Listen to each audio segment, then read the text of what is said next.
When I got out of dental school, it took me about a year or two to realize just how mentally and physically taxing dentistry is. And the funny thing is, when I would tell my friends who were non-dentists about this, they're like, psh, all you do is just scratch on teeth all day. How can that be stressful? How can that be hard? But it really takes a dentist to understand what I'm talking about. And I have one on the show today, Dr. Josh Austin. Appreciate you joining us today. Yeah, for sure. Good to be with you. I love the fact that you said your friends think that periodontists just scratch on teeth all day. I think that's really funny. So a good friend of mine I trained with at LSU, periodontist, Dr. Brian Evans, he went to a mastermind, a very exclusive mastermind, like the top periodontists and oral surgeons in the country. And he said, Jeff, went to the meeting. I had one of the best presentations that I've ever had. And he doesn't give out compliments too much. And when I was like, okay, I've got to get this guy on the show. So here he is. I appreciate you being here. So let's just jump right into it. Before we get into the meat and all that stuff, tell the listeners a little bit about your background, and then we'll kind of go from there. Yeah, so I'm just a regular GP. I have a regular GP practice. I do regular stuff, I do some cosmetic stuff, veneers and full mouths and stuff like that. But like today, I prepped a single crown. I did like a couple of DO composites. I did like a couple of scans for implant restorations that, a periodontist placed. I have a regular average GP practice, a couple hygienists busy. But, there's just a lot that kind of goes on your shoulders with that. My practice is in San Antonio, Texas, which San Antonio happens to be like a weird perio like locus point for the world. Some of the most famous periodontists in the world have lived in San Antonio. Claude Neighbors of the Neighbors Pro practiced in San Antonio for his entire career. And we have a great perio residency here, and then we have a couple of military bases where there are big perio programs too. So San Antonio is like this weird perio location. I literally could probably hit a driver from the roof of my building and hit like 4 world-class periodontists. So we're so lucky in San Antonio to have really great perio support. So I always have an affinity for periodontists.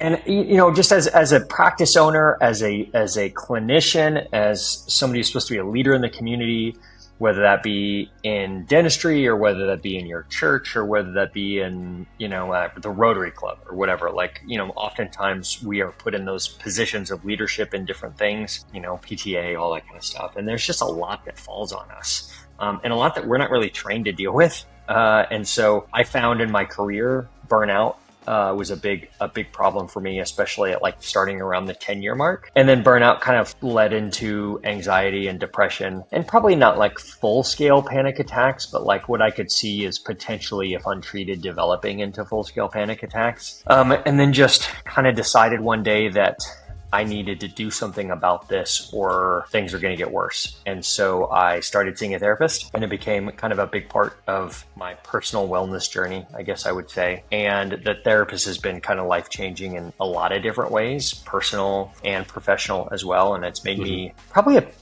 it's definitely made me a better leader. It's definitely made me the word I would use is empathizer. So I can connect better with people now than I could before. But I think it's honestly made me a better clinician as well. Has it made me better with a handpiece? No. But I think it's made me more resilient in order to deal with challenges that come up, whether they be clinical, whether they be financial, whether they be professional or personal. And I think most dentists, we have a surgical mindset, meaning when we have a problem, we want to fix it with surgery, right? Whatever that is. And so therapy is so foreign to us as surgeons. And so part of my kind of journey has been just trying to share how effective it's been in my life and how I think a lot of dentists could benefit from it.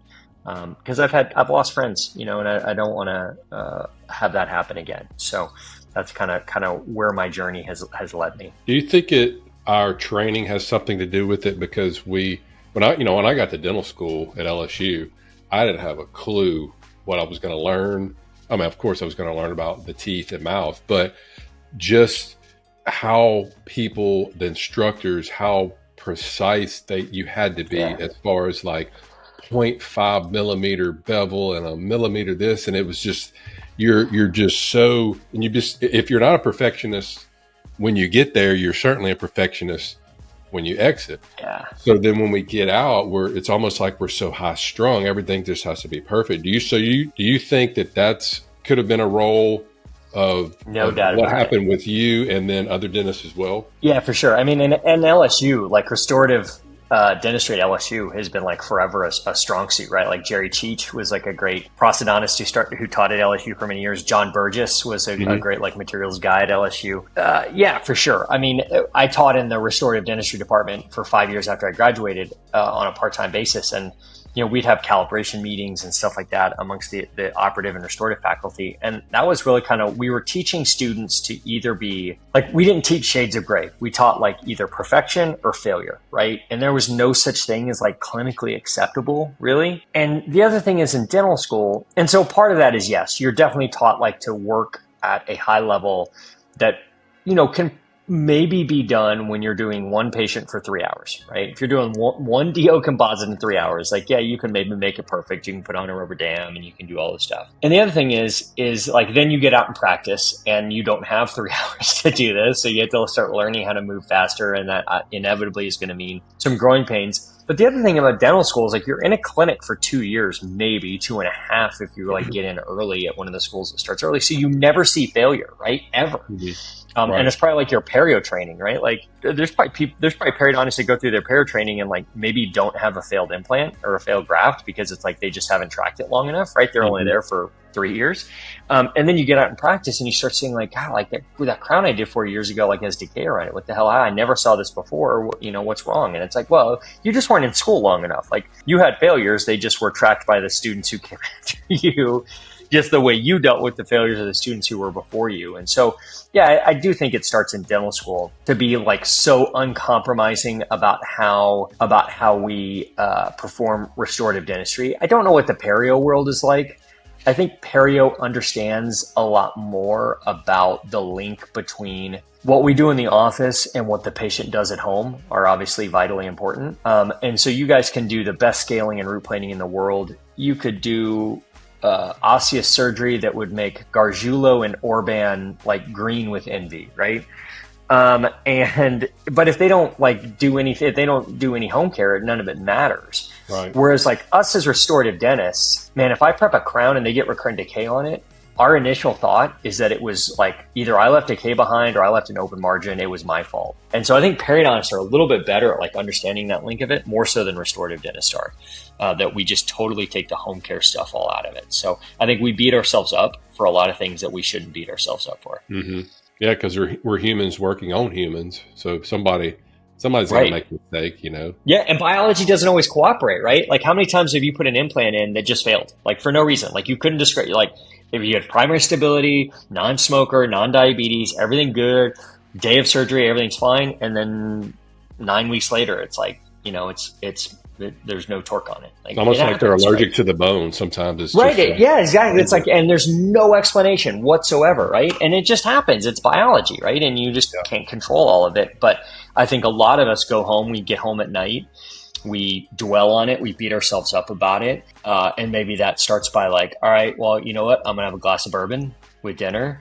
And then I'm going to have 2 glasses of bourbon and 3 glasses of bourbon. And next thing you know, it's half of a bottle. And the next thing you know, it's not just when you have bad days, it's when you have like kind of bad days. And then next thing you know, it's after all days, right? And the next thing you know, it's a drug and alcohol abuse problem, which we see like time and time and time again. So, all these things kind of blend together. And it's a really at-risk profession because of just all the strains on us from all angles. Now, we talked about doing the training and how precise you have to be, very meticulous. But another aspect, and you and I were talking about this before we hit the record button, what I talk about a lot in my journey and most dentists' journey, maybe yours, and majority of the dentists that I know, they have to take out loans to go to dental school, so they're going to debt. Physicians, same way, they're going to medical school, taking out loans.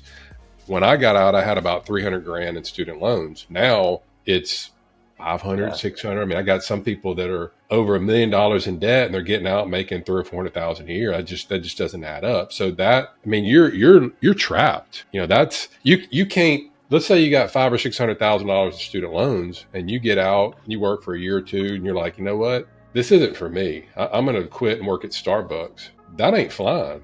Can't do it. That ain't paying the bills. Cannot do it.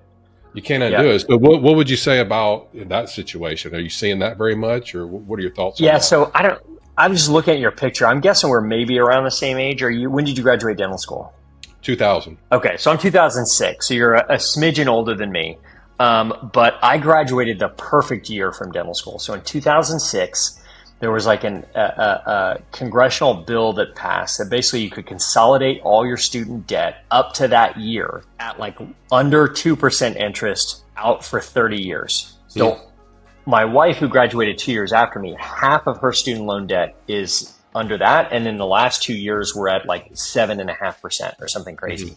So all of my student loan debt from dental school, it's all financed at 30 years at like 1.6%. So for me, it's not a huge burden. And so I've never looked at student loan as a huge burden. But you're right, when you're talking to these students that are graduating now, and they're graduating with, I remember this was pre-pandemic. This was probably 2017 or 2018. I remember the first person that I heard about that graduated with over $1 million of student debt. And it was an orthodontist. His name was Mike Maru. I think he practiced in Utah or Colorado, something like that. And he had $1 million of debt. And that was like a big news. I remember Dental Economics did like an article about him because it was like a banner thing of like, this is the first guy to have $1 million debt. And now I hear about it like all the time. Like I hear like, it's not like any OMS that went to school at a private school or out of state is going to have $1 million in debt or more. Anybody who does more than 2 years of residency who goes to a private school is going to have that. And so now it just seems like so trivial that it's like just no big deal. And I don't know what you do, because we've also been taught, and you were in the age of this, where like my dental school faculty definitely told me that if you went to work for a corporate dentistry outfit, like a DSO, they didn't call them DSO, they called them corporate back then. The DSO word didn't really exist. That was evil, and they were going to pressure you to do dentistry that shouldn't be done. You'd be unethical, all that kind of stuff. And now it's like dentists graduating today have no choice almost but to go work for a DSO. There's almost like no other position available. There's no other way for them to go and have the kind of income that they need without doing that for a while.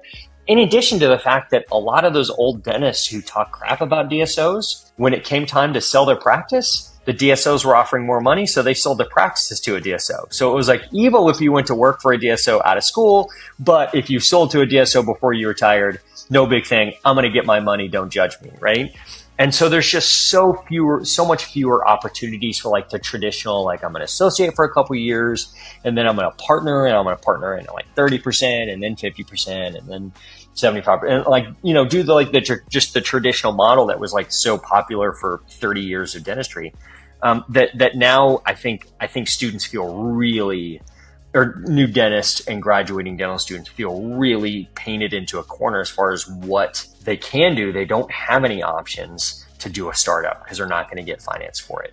They don't have any options to work for a private practice dentist because there probably aren't any hiring in the area. And the only way they can make an income stream is by working at a DSO. And whether that's good or bad, whatever, we could, I'm sure you've had people on your podcast to talk all about the DSO game. It's the only way out for most graduating dentists now. And so I just think that puts a tremendous amount of stress. And we talked about it before we recorded. Pretty much every dentist who takes their own life obviously is a massive tragedy, but finances are almost always involved. Maybe the big thing, it may not be the big thing, but it's almost always part of that equation. It's part of that soup that goes in. So when you're talking about suicide, like finances are obviously a huge part of it. And so debt, managing that, leveraging it, is obviously like a key thing for dental students to learn before they get out, because they got to start strategizing it early. I'm so lucky. You and I are both lucky because like even at the time, it felt like a crushing amount of debt. In retrospect, it's like almost nothing. The cost of entry for us was so low versus what it is now. It's almost disheartening to think about. I spoke to a dentist not that long ago, and he had only been out for a year, and he was posting some questions about getting in, but like investing in some single family homes on like this private Facebook group I'm in. So I reached out to him. I said, hey, let's have a call, because I kind of want to see where you're at financially and stuff. And he'd only been out for a year. He bought into a practice, I think Tito, for $1.1 million.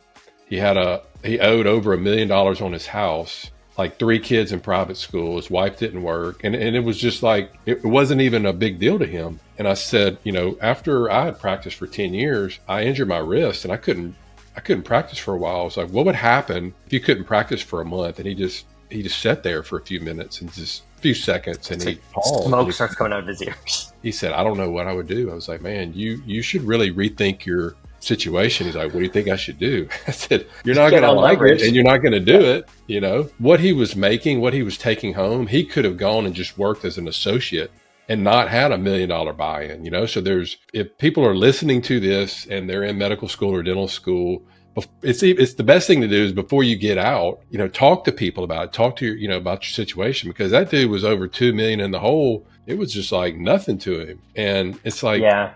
And you're looking at a single family home making $200 a month. I said, that is the least of your worries, Chief. Right. Yeah. Service your other debt. I don't know. Like one of my hygienists loves like Dave Ramsey, right? And like the whole like zero debt approach and went on. And I see her side of it, right? I get it. But there's also like, there's debt that's positive, right? Or can be, depending on like what your goal is and what you're working toward and what it is. And I used to think that like dental school debt was by and large positive, that it would pay off, right? Yeah. And I think in our day and age it did. And now I'm not 100% sure that that's the case, especially if you're going to an out-of-state school. Now, in Texas, it's still relatively affordable. If you're a Texas resident, you go to any of the 3 Texas schools. We do have a new school. I don't know what the tuition is there, so I can't speak to tech in El Paso. But the other 3, Houston, Dallas, and San Antonio, it's still a hell of a deal. It's more expensive than I was in school, but it's still a hell of a deal. Yeah. But like Pacific or NYU. There's one in Florida that's private. Oh, I forget the name of Nova? it. Nova Southeastern. I just think at some point, though, somebody has to sit down with these kids and be like, okay, it's okay if you want to take this debt out, but this is kind of what your first 5 to 7 years of practice needs to look at production-wise. Do you think you can do that? And that may mean working 5 days a week. That may mean working a Saturday a month. That may mean, expanded hours. That may mean doing things that you didn't want to do. The reason you got into dentistry was maybe to have some financial freedom. And then now you're burdening yourself for the first 10 or 12 or 15 years of your career. So I don't know. I think some of the luster is coming off that way. There's a young dentist that I talked to who's now practices in California, from Texas, went to dental school in California because couldn't get in. They weren't accepted to any of the schools in state. And there was a time and place in dentistry where I think that was fine. And yeah, you'd end up another 50 grand in debt or whatever. But now it's like you're ending up another $400,000 in debt. Mm-hmm. And I just don't know if that investment pays off. It might. And if you can hustle and be wise with the way you spend money and all that kind of stuff, you can. But that's not the way that most people think. Most people go to dental school and put all that work in so they can reap the financial rewards. And if it takes you 15 years to get there, man, that's going to be a hard sell. So I don't envy the students graduating now. I don't envy the periodontists graduating now.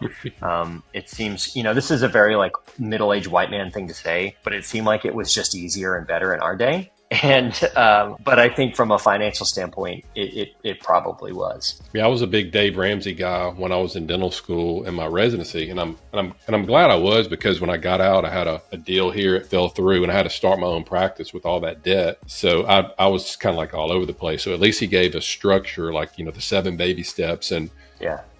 But you have to think about who his audience is. His audience is for the typical American. They're broke. They're in credit card debt. They don't know how to handle money. And they don't have cash flow. Yeah, they don't have cash flow. So I use that, and I was just thinking, like all the other dentists in town, they work until they're 70, or their neck gives out, or their arm gives out, and you invest in a 401k. That was the only thing that I knew to do. And then when I hurt my hand, it was like, oh crap, I can't use my hands, I'm screwed, which led me to real estate and that sort of thing. And, speaking of debt, he's, Ramsey's completely anti-debt, but, my business partner and I, we own 25 RV parks and 6 mobile home parks. And we do all that with debt, and all the tenants pay the debt down. So that, to me, that's a good debt. It's leveraging it, right? It's learning how to leverage it. Yeah. Right. Can I make a joke about Louisiana and RV parks? Is that absolutely? I'm sure you heard them all. That's funny. Absolutely. Well, so you talked about people were having a good day or a bad day and they take a little drink and another drink and that sort of thing. Yeah. What, besides drinking, maybe what are some of the other signs that dentists and physicians may be experiencing or doing that could be the start of burnout? So we have a just a litany of bad coping mechanisms as dentists and probably physicians too. Drugs and alcohol are number one, and I would lump those two together. Alcohol is obviously self-explanatory. It's taught in dental school. Do you remember your first gross anatomy exam? Usually that's everyone's like first big exam in dental school. Yeah. And so you studied your ass off for it, right? Like you studied for days and nights and you stayed up all night. And then what's the first thing you do after the gross exam is over? You go out and You've huge post-gross party. I mean, we had a huge post-gross party. Exactly. And so you learn this mechanism of that you work hard and then you binge drink. And you work hard and then you binge drink, you work hard and then you binge drink. And that model is kind of like what you did in college and sort of carries over into dental school. Not that any of that stuff ever happens at LSU of all places. I mean, I can't imagine there's any binge drinking happening at LSU. Absolutely not. And then you get out of school and you don't have, your work happens kind of during the day. You don't have as much that you bring home. And so like the binge drinking can become much more often. And that's where alcoholism kind of comes in. For drug use, it's all about access, right? So like anybody that sedates has opiates and benzos around their office, right? It's part of the deal. I remember when I graduated dental school, you could order, and this wasn't that long ago, you could order a 500 count bottle of Lortab ES from Henry Schein, and they wouldn't ask any questions. You fill that one little form or whatever, and they just send you a 500 count bottle of Lortab. Like that was no big deal. Now, obviously, like opiates, we have much more education on opiates and everything's much stricter. But if you're sedating, it's not uncommon to have Versed and fentanyl and all that stuff around your office. So that's the access to it is a huge problem. And like I love sports. I love sports so much. I was watching the Mets and Phillies before this. This weekend I'll watch Texas and Oklahoma play. Did you happen to catch a couple of weeks ago Texas and ULM? I did. I did watch General Booty, ULM's quarterback, former Oklahoma Sooner, and Texas roughed him up pretty good.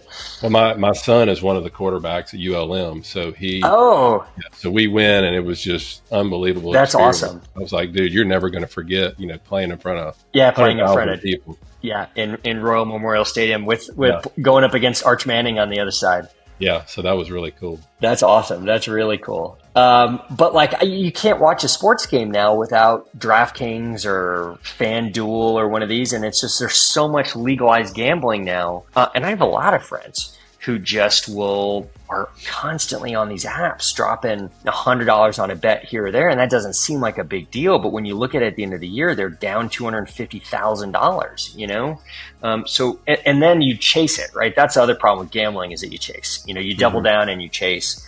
And you're chasing, good money after bad. And so that's a huge problem. Sex is another big one. That's obviously, everybody knows a dentist that had an affair with somebody in their office. Like everybody does. It's never ends good. It's always bad. And it's just you're around these people all the time. They look to you as a leader. They admire you, all that sort of stuff. And so I think, the sex comes from the stress, right? The stress on a day-to-day basis and the fact that like it's this outlet for that negative energy that feels good at the time, but obviously ends up creating a huge negative energy on the other side of it. And then the last one is like obviously probably the best one to cope with, but it's junk food. Dentists and physicians are just terrible with their diet for the most part. Most of us eat like crap, especially like the more stressful the day, the less likely I am to like go eat. And, you guys, the specialists, you guys feel this because, 4 times a year I get cookies and cinnamon rolls and all the good stuff. And it's in the break room.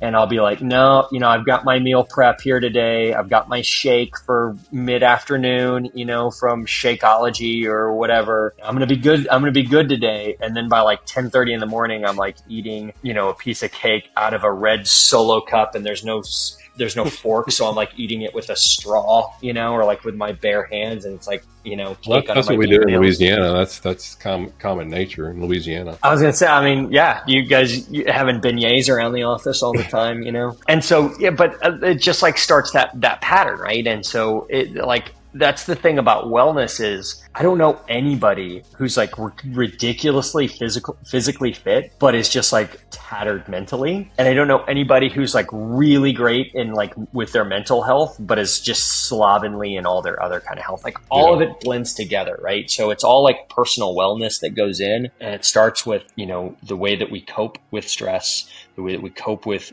burnout, all of that junk that happens in our lives every day, and all that kind of like echoes down. And like you talk about, you know, a wrist injury, right? And like that's a huge problem. So 90% of dentists, and this is actually true of any chairside dental personnel, so this could be a dental assistant, this could be a dental hygienist as well, 90% of dentists hurt 3 days a week or more. So that's at least half the time, 90% of dentists report musculoskeletal pain at least 3 days a week. And that's a huge problem because if you're in pain, you can't regulate your mood. If you're in pain, you're way more likely to be depressed. You're way more likely to abuse drugs, to abuse alcohol. And so like that's a huge problem. And for dentists, it's mainly like back, neck, shoulder, and hip. For restorative dentists, at least hip, and hygienists as well, because we have a foot that's up on a rheostat all day and it throws off our hip. Hygienists are much more likely to have hand and wrist stuff, which is probably like where that stuff comes into play for you with being in perio. And those kind of things are just, they're really debilitating. Most dentists, if they do have disability insurance, it doesn't kick in for 90 days. And that's like, you know, most dentists aren't liquid enough to make it through 90 days to run their practice for 90 days. And so they end up trying to work through it and suffer through it. And then they have to cope some way. And most of the time that's drugs and alcohol, right? That's how they kind of get through it. And so it's just like it's all linked together. The mind, the body, we know this. Like this is all stuff that we know. Like you as a periodontist know it, right? That the mind and the body are all linked together, right? And all the systems of the body are linked together. And it's not like, you know, I'm not trying to get like holistic or any of that kind of stuff on it, but if your body breaks down, your mind breaks down, and vice versa. So if somebody is experiencing any of those things that you just talked about, or maybe having thoughts of harming themselves, having thoughts of just being miserable, hate going to work, and I know we do, you know, just as human nature, we don't like to talk about stuff like that. Yeah. We're kind of labeled weak or that sort of thing.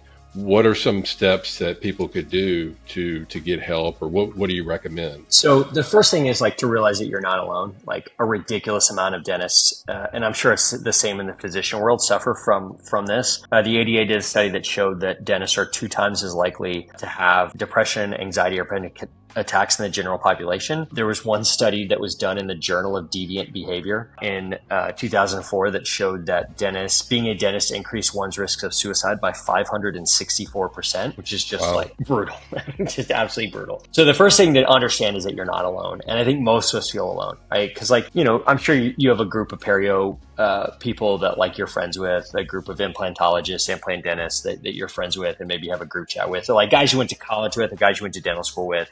And like I'm the same way. I've got this group chat, and like, you know, I was reading through it today, and it's like all about our fantasy football league, you know. One of them is like, does anybody know a hygienist who's hiring, a hygienist who's looking for a job? My hygienist has quit. Like, but like in the 11-year history of this group chat, no one ever once has like said that they're struggling, that they're burnt out, or that they're depressed. And like, you know, we've gone through divorces and bankruptcies and all that kind of stuff in this group, and no one once has ever said anything about that. But like, the Chiefs game last night, and the Chiefs versus Saints game last night, when Mahomes threw an interception, it was like the group chat lit up, right? So we're just not as comfortable talking about it, but knowing you're not alone is a huge first step. The second thing is like, I highly recommend psychotherapy. I think therapy is an amazing tool to help people develop healthy coping skills. I think a big part of it is processing previous traumas. The way that we react to stress, the way that our mind and our brain reacts to stress is all learned behavior from what's worked for us in the past. And a lot of that is shaped from the traumas that we've experienced as kids and as young adults. So the bad shit that's happened to you, all the bad stuff that's happened to you, like you learned how to deal with that in a way as you were a kid and as a young adult, and you just carry those things with you. And the trauma never gets fully processed. So trauma can be anything from like your parents got divorced to, you were in a car accident when you were a teenager, to, even the most horrible of things of like abuse, right? Maybe it was when one of your grandparents died, it's particularly traumatic for you. Any number of things like that can be trauma. If we don't process those traumas tend to fester up in our mind, and they shape the way that we deal with the stresses in our lives. And so like I am I'm better now. I'm not saying I'm perfect and I still do it, but my therapist, her name is Holly. Holly calls it burn it down mode. So I'll go in burn it down mode, which is like when something is stressful. I'll give you an example. Our pool, something broke on our pool, like a pump or something, and they couldn't come out to like look at it, the pool maintenance company, for like 2 weeks. And I was like, well, this is like, it's leaking water out. Like we can't do it. Like I can't wait 2 weeks. I'm like, well, it's going to be 2 weeks. I was like, all right, fine. Just like come and fill it in with concrete, I guess. It was like jumping to the immediate, like furthest extrapolation of like the biggest overreaction you could make. And that was like what would happen. That was like how I dealt with stuff, was burn it down. And so it just like, once Holly kind of figured out that like I keep going there for a reason, then it was like figuring out, okay, what happened in the past that taught you that that's how you should deal with things? And then you unroll it or like unpeel it like an onion, like you deal with the layers and you get back to it. And there's like a root trauma of something that happened to me when I was a kid with my parents, where all that came from. And so like everyone thinks that like, oh, I got a great group of friends, I don't need a therapist, they're my therapist, and they're like, unless they're real therapists, like it's just not. And even then, you get like, a friend can't have the kind of boundaries that you need. So you just have to have a therapist. We talk about our teams in dentistry all the time, right? Like, I don't mean like our hygienists and our assistants and our office managers and stuff. I mean like our attorney, our CPA, our real estate broker, are, just the professional team that you have around me, and a therapist should be part of that, right? Absolutely. Because they're the person that like, helps you deal with all this stuff the same way your tax professional helps you deal with that stuff. Like, yeah, there's QuickBooks or whatever that can maybe like middle you through it, but it's not the same as like having a really good tax professional, right? Yeah. Same thing with therapy. So starting therapy, I think vitally important. I think there's to me, not a professional who couldn't benefit from some kind of therapy, depending on kind of what you're dealing with in your life at that moment. So that's a big one. Does it matter if it's remote or you sit? Yeah, so that's what's cool now about therapy is so my therapist and I now have been together for 5 years. We started in like March of 2020, serendipitously. Actually, a great time to start therapy. Yeah. We've never met in person. It's all virtual. So all you need is someone who's licensed in your state. 98% of therapy now happens virtually, which makes it really easy for us as dentists, because now I can do it from my house, I can do it from the car, I can do it from my private office. I don't have to leave and go somewhere like during the middle of a busy day, which just isn't going to happen. So my therapy time is every Monday at 5:30, and so that's just like scheduled time.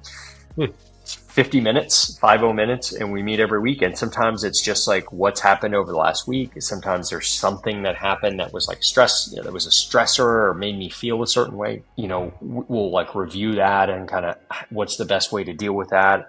And then sometimes we do something called EMDR. EMDR stands for eye movement desensitization and reprocessing. And it's a specific kind of therapy that's made for traumatic experiences. And so it really helps you process old traumas in your life. And so that can be very, very effective. And so that's kind of the few things that we work on in therapy. I'm not against anybody being on medication. Antidepressants can work really, really well for a lot of people. I think anybody who needs a medication, I think that's great. I've tried them. Like November last year, I started taking Lexapro, escitalopram, and I had a ton of side effects from it, to the point at which I had to finally taper off. Like I couldn't handle the side effects. I brushed the hell out of my teeth. I literally just walk around all the time like this. Did you know that SSRIs cause an increased risk of implant failure by 8% because they inhibit their SSRIs affect bone metabolism, so they can affect osseointegration. So like that implant that failed and you can't explain why, like check their medical history, see if they're on Zoloft or Prozac or Paxil, and that can be part of it.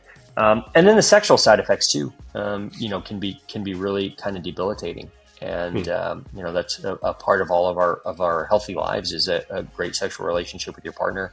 And when you can't do that, that can be really, really hard. and almost just as bad as the depression that you were dealing with that made you take the medication. So I'm not angry at anybody who takes medicine. I think it can be really, really effective, especially if it's monitored by a physician who knows what they're doing. But I think therapy is really, really important. And that's where I tell most people to start by finding a therapist and working through some of that old trauma. It sounds like it's kind of like if you're wanting to stay physically fit, you're going to eat right, you're going to exercise, work out, get a coach. I've got a fitness coach and we're like this, we do virtual. So, it sounds to me like a lot of the stuff can be prevented instead of it happening and then hiring the coach. So that could just be somebody to add to your arsenal. It's like perio maintenance, right? Like, would you rather have a patient who comes in for perio maintenance quarterly, every 3 months, does all the stuff, or rather have them disappear for 2 years and have them come in with, needing crazy surgical needs, right? Like, you'd obviously rather manage it regularly. And I think just like diabetes, just like perio, just like hyperlipidemia, just like hypertension, I think depression is a chronic long-term inflammatory disease. As a disease process that's similar to it, and it should be managed the same way. And so that's why I think like regular therapy can absolutely help, the same way regular perio maintenance can help, prevent flare-ups in periodontal disease. I think it's no different. What's different is our understanding of it, right? Like, we obviously understand perio a lot better. And we actually physically see the junk that we're scraping off of a tooth, right? And you get that big piece of tartar off. There's nothing better. You don't get that with therapy. It's not like you're scraping your mind and you get this big chunk of black stuff. Like, oh, that's my trauma, and I just processed it, and now it's gone. It goes into the suction. Like, that doesn't happen. And so it's not quite as satisfying as a great scaling and root planing can be. Absolutely. Well, I really appreciate your time and your knowledge. And if people wanted to maybe get in touch with you or reach out to you, is there a better way to do that? Yeah, Instagram is probably the best way, at Joshua Austin DDS. I hate it. I hate social media so much because it becomes just like a big show off contest for most people. And I'm just as guilty. You go look at my stupid Instagram page, there's a bunch of pretty veneers and stuff like that on it. But it ends up being a great communication tool. And so that's probably the best way to find me, is at Joshua Austin DDS on Instagram. You can also email me, jaustindds@icloud.com. Is a good way to find me. And www.jaustinddentalseminars.com is just like my speaking website, where I kind of have some information about the courses that I do. What was that again? What was the website? jaustinddentalseminars.com. And I will put all of these links down in the notes below this YouTube video, so you don't have to write them down. You just click on them. Nice. I really appreciate your time and your knowledge and education, and probably will be reaching out to you next year for some more good tidbits. Anytime. So did your son get to play in the UT game? Because I know Booty got hurt. No, he didn't get to play. He redshirted last year, so he has 4 more years. But just that experience and just. So if he redshirted last year, he had to have been in high school at the same time as Arch Manning, right? And Arch Manning's from Louisiana. Yeah, he would go down. There's something called the MPA, the Manning Passing Academy. Yeah. He did that for 2 years, and that's you meet all the Mannings. Arch was there, and. You look out over 600 or 700 quarterbacks and receivers, and then you can just tell there's just a few that stood out. And of course, he was one of them. So it was cool, going through that. But he enjoyed it. We're excited. We hope he doesn't play anymore this year, but because that means that our starting court, that QB1 is still hurt or got hurt again. But I tell you what, it is exciting for next year. When Arch becomes the guy. So future looks bright. It's been a tough decade, so I'm excited for it. Awesome. So we'll talk to you soon, and I appreciate your time again. Thanks so much, man. I appreciate it.